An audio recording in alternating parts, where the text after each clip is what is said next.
Hello every one, ഇന്ന് നമുക്ക് അരിപ്പപ്പടം ഉണ്ടാക്കുന്നത് നോക്കാം. രാത്രി ഞാൻ 1 ഗ്ലാസ് പച്ചരി കുതിരാൻ വെച്ചിട്ടുണ്ടായിരുന്നു. രാവിലെ 1 പച്ചമുളകും ചേർത്ത് നല്ല സ്മൂത്ത് പേസ്റ്റായിട്ട് അരച്ചെടുക്കാം. അധികം വെള്ളം ചേർക്കണ്ട. അധികം വെള്ളം ചേർത്താൽ നമുക്ക് നന്നായിട്ട് അരയ്ക്കാനും പറ്റില്ല. ഇതാണ് കൺസിസ്റ്റൻസി. ഇത്രയും കൺസിസ്റ്റൻസിയാണ് നമുക്ക് വേണ്ടത്. ഇനി ഇതിൻ്റെ കൂടെ നമുക്ക് ഒരു 1/2 ടീസ്പൂൺ കായപ്പൊടി, പിന്നെ ഒരു 1/2 ടീസ്പൂൺ നല്ല ജീരകം, അതേപോലെ തന്നെ ഒരു 1/2 ടീസ്പൂൺ നമുക്ക് കറുത്ത എള്ളും ആഡ് ചെയ്ത് കൊടുക്കണം. എന്നിട്ട് പാകത്തിന് ഉപ്പും ആഡ് ചെയ്ത ശേഷം നന്നായിട്ടൊന്ന് മിക്സ് ചെയ്ത് കൊടുക്കാം.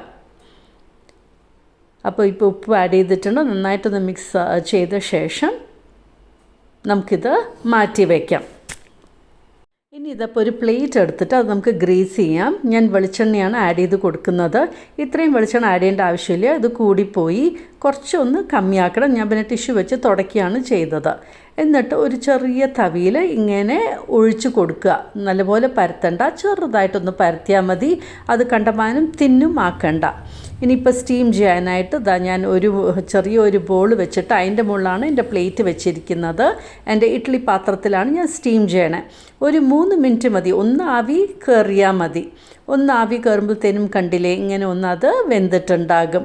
അപ്പോഴത്തേനും അടുത്ത പ്ലേറ്റ് ഞാൻ സെറ്റാക്കിയിട്ടുണ്ട്. അതിൽ ഞാൻ 4 എണ്ണം ഒഴിച്ചു. ഫസ്റ്റിൽ 3 ഒഴിച്ചിട്ടുള്ളൂ. ഇപ്പോൾ എടുക്കാൻ ഒരു ചട്ടയം വെച്ചിട്ട് നമുക്കിങ്ങനെ അങ്ങോട്ട് എടുത്ത് കഴിഞ്ഞാൽ വേഗം കിട്ടും. ഗ്രീസ് ചെയ്ത പ്ലേറ്റ് അല്ലേ. അപ്പോൾ അത് മാറ്റി ഒരു ട്രേയിലേക്ക് വെച്ചു. ഇനി അടുത്ത ബാച്ച് ഒഴിച്ചു. അപ്പോൾ ഇങ്ങനെ ഓൾട്ടർനേറ്റ് ആയിട്ട് നമുക്ക് 2 പ്ലേറ്റ് വെച്ചിട്ട് നമ്മുടെ ഈ അരിപ്പപ്പടം ഇങ്ങനെ ഉണ്ടാക്കാൻ വേണ്ടി സ്റ്റീം ചെയ്തെടുക്കാം. ഇതിപ്പോൾ സെക്കൻഡ് പ്ലേറ്റാണ്. ഇനിയിപ്പോൾ അപ്പോഴത്തേനും അടുത്ത പ്ലേറ്റ് ഞാൻ വെച്ചു. ഇപ്പോൾ അതിലെ എണ്ണ പോരാന്ന് തോന്നുകയാണെങ്കിൽ ജസ്റ്റ് ഒന്ന് സ്മിയർ ചെയ്താൽ മതി. അധികം ആഡ് ചെയ്യേണ്ട ആവശ്യമില്ല. ഒന്ന് ജസ്റ്റ് നമുക്ക് ലൈറ്റായിട്ടൊന്ന് ഗ്രീസ് ചെയ്ത് കൊടുത്താൽ മതി. കൈ കൊണ്ടും ഇതിങ്ങനെ കിട്ടും, വിട്ട് വരും, ഒരു പ്രശ്നവും ഇല്ല. ഇങ്ങനെ വട്ടത്തിൽ തന്നെയാണ് നമുക്ക് കിട്ടുന്നതും നമ്മൾ പരത്തി എടുക്കുമ്പോൾ. അങ്ങനെ ഇപ്പോൾ എല്ലാം സ്റ്റീം ചെയ്തെടുത്ത് വെച്ച് കഴിഞ്ഞു.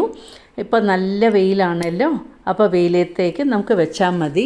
ഒരു 2 ദിവസം കൊണ്ട് തന്നെ നമുക്ക് നല്ല പോലെ ഡ്രൈ ആയി കിട്ടും. ഫസ്റ്റ് ഡേ തന്നെ ഡ്രൈ ആയി കിട്ടും. പിന്നെ ഞാൻ സെക്കൻഡ് ഡേയും കൂടെ ഒന്ന് ജസ്റ്റ് വെച്ചു. പ്ലേറ്റും കണ്ടില്ലേ, ക്ലീൻ ആയിട്ടാണ് ഇരിക്കുന്നത്. അടി പിടിക്കാതെ നമുക്ക് കിട്ടുകയും ചെയ്യും. ഇപ്പോൾ ഡ്രൈ ചെയ്യുമ്പോൾ തന്നെ കണ്ടില്ലെങ്കിൽ ചിലപ്പോൾ ഇങ്ങനെ ഉരുണ്ടും വരും. ഫസ്റ്റ് ഡേ ഇങ്ങനെ 2 ട്രെയിൽ തന്നെയായിരുന്നു. സെക്കൻഡ് ഡേ എല്ലാം കൂടെ ഒറ്റ ട്രെയിൽ അങ്ങോട്ട് ആക്കി ഞാൻ. ഇപ്പോൾ നന്നായിട്ട് ഡ്രൈ ആയിട്ടുണ്ട്. ഇപ്പോൾ ചൂട് കാലം ആയതുകൊണ്ട് നമുക്കിപ്പോൾ കൊണ്ടാട്ടം ഉണ്ടാക്കാൻ പറ്റിയ സമയമാണ്. ഇപ്പോൾ എണ്ണ ചൂടാക്കി നമുക്കിത് വറുത്ത് നോക്കാം. അങ്ങനെ നമ്മുടെ അരിപ്പപ്പടം ഞാൻ ഒന്നെടുത്ത് വറുത്ത് കാണിച്ചു തരികയാണ്. കണ്ടില്ലേ, നന്നായിട്ട് അങ്ങോട്ട് കൊമളിച്ച് പൊങ്ങി വരുന്നുണ്ട്. അങ്ങനെ നമ്മുടെ അരിപ്പപ്പടം റെഡിയായി. അപ്പോൾ ഇതുപോലെ സമ്മർ സീസണ് നമുക്ക് അരിപ്പപ്പടം കൊണ്ടാട്ടമൊക്കെ ഉണ്ടാക്കാം. കണ്ടില്ലേ, ഈസി ആയിട്ട് പൊട്ടിയും വരുന്നുണ്ട്. അപ്പോൾ ഇതുപോലെ ഒന്ന് ട്രൈ ചെയ്ത് നോക്കൂ. ഇതിപ്പോൾ കറക്റ്റ് ടൈമാണ് നമുക്ക് ഉണ്ടാക്കാനായിട്ട്. ചൂടായതുകൊണ്ട് വേഗം നമുക്ക് ഉണങ്ങി കിട്ടുകയും ചെയ്യും. പിന്നെ ഇത് വൈകുന്നേരം നേരത്ത് നമുക്ക് ചായയുടെ കൂടെയും കഴിക്കാൻ പറ്റും. ഇഷ്ടമായി കാണുമെന്ന് വിചാരിക്കുന്നു.